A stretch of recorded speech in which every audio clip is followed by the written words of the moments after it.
Hello and welcome back to my channel. Today's video is an air fryer collaboration video. So if you have an air fryer, if you got one for Christmas, if you've had one for a long time, this is the collab for you. We are going to bring you a whole bunch of different air fryer recipes. Everything from side dishes to main dishes, you name it, it's here. So it's going to be a good one. And I would like to start off by thanking Danielle from Danielle Nicole for hosting this collab. If you haven't checked out Danielle's channel, please check the description box below. Danielle's channel is down there, as well as all the other channels that are participating. Go check them out, give them some subscription love, and let them know I sent you. So today I am going to be making an oldie but a goodie. I am going to be making bagels. We all know about the 2-ingredient WW bagels. Well, I never actually made the 2-ingredient dough bagels because I never used self-rising flour. I always used all-purpose flour and kind of made my own self-rising flour. So mine were actually 4 ingredients and I've been making them for years. Well, I started using a different dough. I started using the Busy Kitchen dough. It has yeast in it and you let it rise. It's still the same amount of points. It's actually a little bit better on points for the green plan. Well, I won't make my bagels anyway again, except with this Busy Kitchen dough because, oh my gosh, it is an absolute game changer. They taste so good. They are really fun. They were good before, they're great now. So I thought we'd get back to basics and I would show you how to make homemade bagels in the air fryer, because that is the only way I make them, with the Busy Kitchen dough. I can't even tell you enough how good they are. So let me turn you around. I'm going to show you the ingredients we need and we're going to get started. So what we need some flour, and this is regular all-purpose flour. We need some baking powder. We need an egg, not for the dough, that's for the top of it. We need some yeast. Now, I'm going to come back to this because I need to talk to you about yeast. We need some non-fat plain Greek yogurt. We need a half a cup about of water. And we also need salt, which I forgot to get out. So let me talk to you for a minute about the yeast. This yeast is instant dry yeast. The brand I use is SAF, S-A-F. And what instant dry yeast is, it is yeast that can be mixed into the dry ingredients. You can mix this right into the flour and the baking powder. It does not have to be proofed. Now there's also active dry yeast. This is the type of yeast that you need to proof. You need to put this in your liquid, in your water, and you need to let it bubble up a little bit. So definitely 2 different kinds of yeast. I use the instant yeast for these because I mix it right into the flour. You can absolutely use this. You can proof it in the water and then add it in. That's absolutely fine. And I do have both ways in the recipe link below in the description box. It'll take you right to my website where the recipe is, and I have both ways. But we are going to use the instant yeast, the SAF, because that's my preference. So that is all we need. And of course, we're going to need your basic kitchen tools, a bowl, a spoon, measuring utensils, and of course, an air fryer. So let's get this dough started so I can get it rising. So the first thing we need, 2 cups of flour into our mixing bowl. Then we're going to need 1 tablespoon of baking powder.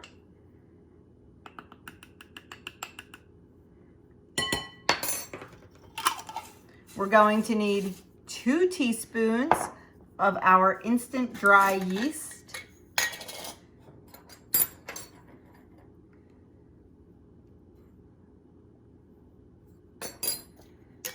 And we're going to need a half a teaspoon of salt.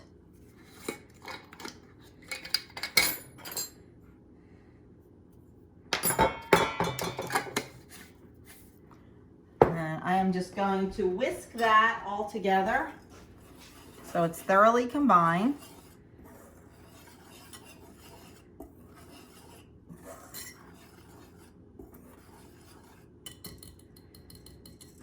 And then we're going to add in a 1/2 cup of non-fat plain Greek yogurt. I get a million questions about this measuring cup every time I use it. This is from Pampered Chef, but a lot of other brands make them too. I have one linked in my Amazon store below that's by OXO. They all do basically the same thing. So we're going to stir this well. Now it's definitely not going to be enough moisture to form a dough yet, and that's where the water is going to come in.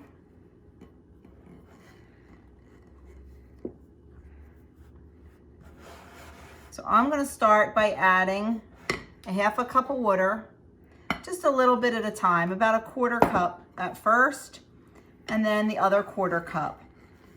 If you need more, add it a tablespoon at a time. You shouldn't need less, but you might need just a little bit more.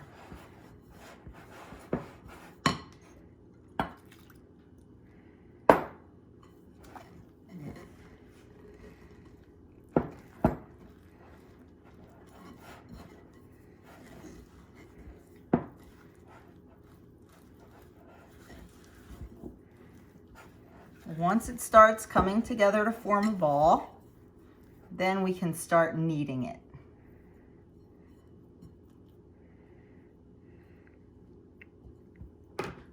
I like to just get in there with my hands. Sometimes I flour my hands a little bit. Now it is a sticky dough, so be forewarned.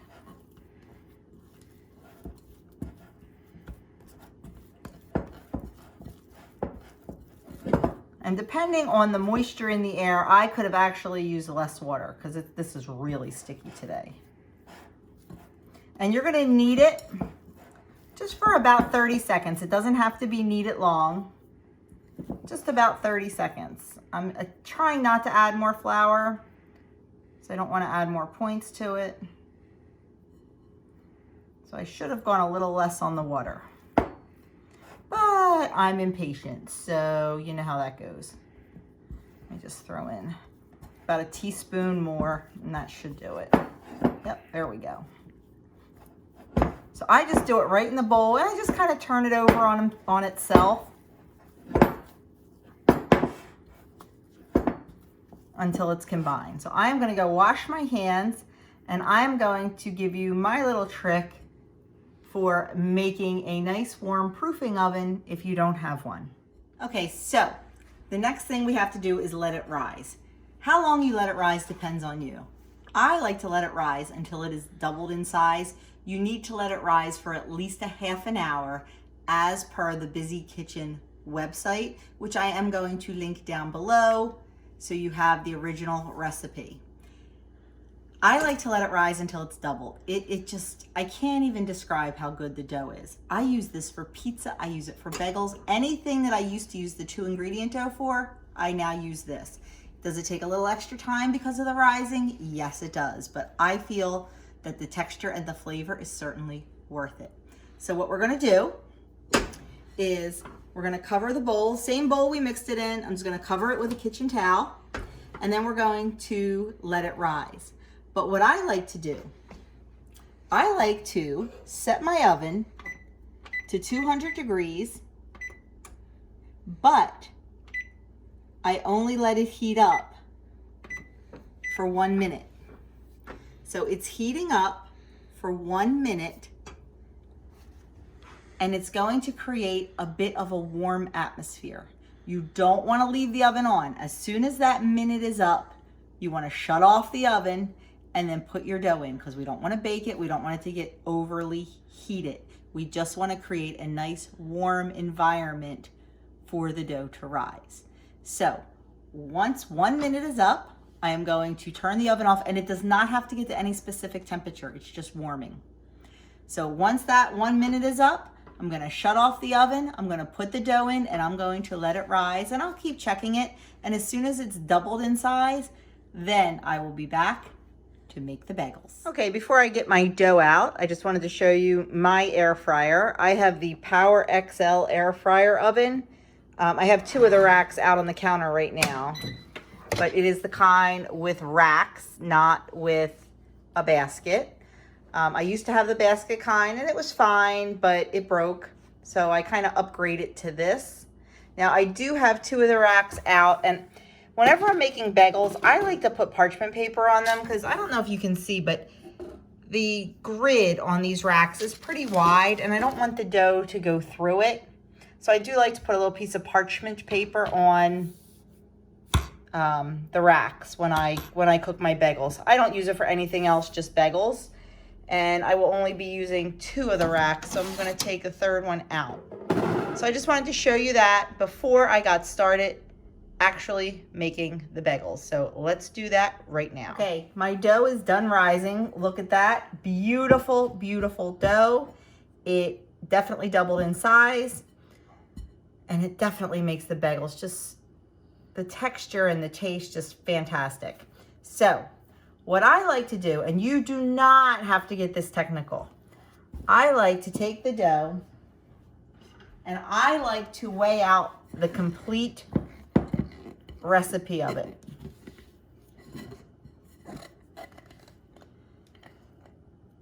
Now you can totally just eyeball 8 servings, but I have a little touch of perfectionism, we'll say. So this is 512 grams. So I just ask Alexa, Alexa, what's 512 divided by 8?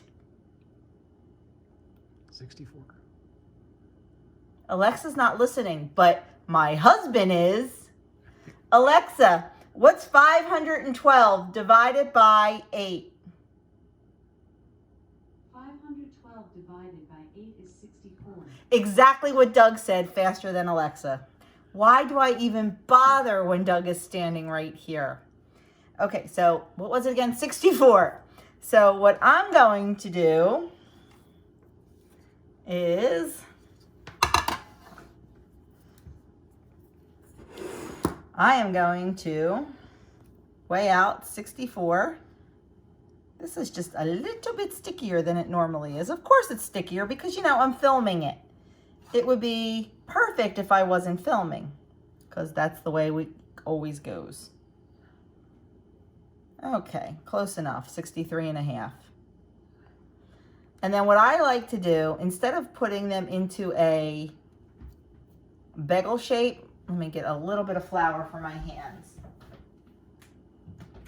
I like to make a bagel bun. Number one, it's just easier to make a bun instead of rolling it into a snake shape and all that. And number two, I like more surface area. Because to me, that's more surface area to put on my cream cheese or my egg salad, because I use these for sandwiches. I love egg salad on a bagel. I love tuna salad on a bagel. And lately my obsession has been a ham and cheese bagel melt. What I do is I take my bagel and I lightly toast it. And then I get my cheese sliced at the deli, and I ask them to slice it thin. So it comes out to about anywhere between 1/4 ounce to 1/3 ounce per slice. And that is going to be, I can't believe how sticky this dough is this time. This is crazy. I knew I put too much water in when I dumped that whole 1/2 cup in at one time. I digress. Anyway, so I take 1 piece of deli cheese. Like I said, it's either 1/4 ounce or 1/3 ounce. Break that in half, put it on the bottom of the bagel, and then I put 2 ounces of deli ham, and the deli ham that I get is actually 0 points, the Crackus. And I put the other half a piece of cheese on, and then I top it with the top of the bagel. I wrap it in foil and I stick it in a 325-degree oven for about 8 minutes, 6 to 8 minutes. And oh my gosh, it is so good. So that is like my latest sandwich obsession. And I am loving it. So bagels aren't just for breakfast, folks. Oops. They're not just for breakfast. You can use them for so many other things. And why we're talking about so many other things, this dough makes amazing pizza. It makes great soft pretzels, everything. So anything that you would use the original 2-ingredient dough for, I highly recommend using this for, because like I said, the texture and everything else is fabulous. So I'm going to finish getting all 8 of these on the tray, and I'll show you what I do to them before we put them in the air fryer. Okay, we have our 8 bagels. They are all the same size because I did take, like I said, a little bit of time to measure them. I'm going to trim this paper a little bit before it goes in. But now what I do is I just take a beaten egg, go right over the top, and then I put my toppings on. And this is where you can get creative. I know a lot of people love that everything but the bagel seasoning. Believe it or not, we're not fans of it in our house. We don't really care for the onion and the garlic in it, so we don't use that, but we do love seeds. So I like to use a combination of poppy seeds and sesame seeds. I'm very controlled about how many I use because, believe it or not, because they're seeds, they do have points up when you use certain amounts. I think it's like a whole teaspoon, and there is not even a 1/4 teaspoon on these. So I just throw a little of those on top, and that's how I do mine. Like I said, I use them for sandwiches a lot, so I keep mine more on the plain side because that's how we like them. Well, we meaning me. Now everybody else will eat them, but I generally have like real bagels for them, like the bakery bagels, the big ones that are like, 9 points each. Speaking of points, this particular dough, this particular recipe, when you make 8 bagels, they come to 3 points each on all plans. The old dough, the old 2-ingredient dough that I used to do, it would be 4 points on the green plan because you used so much more Greek yogurt. But on this one, with only the 1/2 cup of Greek yogurt spread throughout 8 bagels, it doesn't add points to each bagel, so they are only 3 points. Okay, let's get these in the air fryer. Okay, I took 1 rack out, so I have room for the 2 racks. And then we are going to cook them at 325 for a total of 12 to 13 minutes. I am going to do 10 minutes to start, and then when the 10 minutes is up, I'm gonna flip them over and let them cook on the other side for the additional 2 to 3 minutes. So we will come back and take a look at them when they're done. So here you go. There are our beautiful 3-point bagels. I am just going to let them cool. I put them on a cooling rack, let them cool. Once they're completely cool, I slice them, put them in a Ziploc freezer bag, and toss them in the freezer. When I want one, I pull it out. Sometimes I'll let it sit on the counter to defrost. Then it only takes about 20 minutes, and then I toast it. If I'm in a hurry, I throw it in the microwave for 15 seconds to defrost it, and then throw it in the toaster. Once these get completely cool, I will do that. Do not attempt to cut or freeze them while they're warm or hot. They don't do well. So that is it for my air fryer bagels. Thank you so much for spending a little time with me and watching me make some bagels in the air fryer. Now you can absolutely make these in the oven. I just think they come out really great in the air fryer. I think they come out nice and even. I think it's quicker. And I feel like I can control it a little bit better than the oven. When I was doing it in the oven, I was having issues with it not getting done in the middle, burning on the bottom and things like that. So for me, this is what works. Once again, I want to give a huge thank you to Danielle from Danielle Nicole for putting together this collaboration. I cannot wait to watch and see what everyone else is doing and get a lot more use out of my air fryer. So please, now that you're done my video, click down in the description box below and there is a whole list of all the channels participating in this collaboration. Go give them a watch, and if you like what you see, please show them some subscription love. Hit their subscribe button and their notification bell because there are a lot of awesome YouTubers on that list. So once again, Danielle, thank you, and thank you for watching. If you haven't subscribed to my channel, I would love you to hit the subscribe button for me and let me know in the comments below if you guys make bagels and how you found out about my channel if you're not already one of my subscribers. Have a great day and thanks for watching.